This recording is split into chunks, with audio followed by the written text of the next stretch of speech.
pagkakataong baril si Tanggol, di ba? Bakit hindi mo ginawa? Stupid na ka ba? Alam mo kung gaano kalaking problema dinulot ito sa kapulisan? Sa pangalan ko! Sa misyon ko pa! Sir, hindi ko naman ginusto na makatakas sila Tanggol. Pumalpak ka pa rin dahil sa katangahan mo! Alam mo, sayang lang eh. Sayang lang yung pinag-aralan mo. Kasi di mo ginagamit yung utak mo! Ano nangyari? Sir! Sir, pasensya na. Naitakas yung mga preso natin eh. Kasalanan to nila Ramon tsaka ni Tanggol Montenegro. Sinalba nila yung mga preso, sir. Hindi naman pinalaan na kita na pwede mangyari to.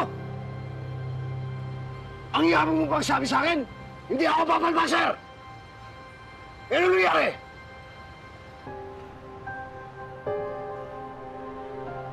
Ngayon, napatunayan mo sa akin na wala kang karapatan humawak ng misyon. Ano yung dadahilan mo? Sir, sandali. Ah! Sandali lang, sir. Kasalanan to ni Garcia eh. Sir!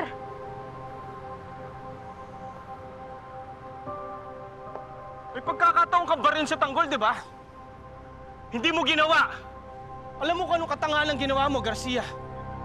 Kung tinuluyan mo sana siya, sana hindi nila nasalpas si Don Julio. At may pagkakataong pa tayong huliin si Tanggol.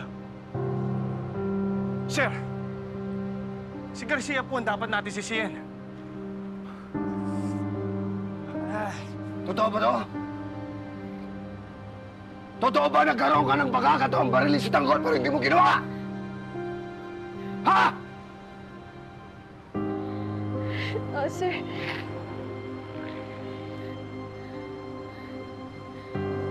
Sobrang... Aminin mo na, Garcia.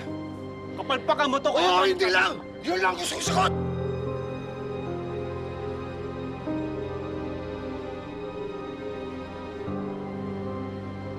Mawala kayong kwenta. Lahat kayo! Wala kayong kwenta!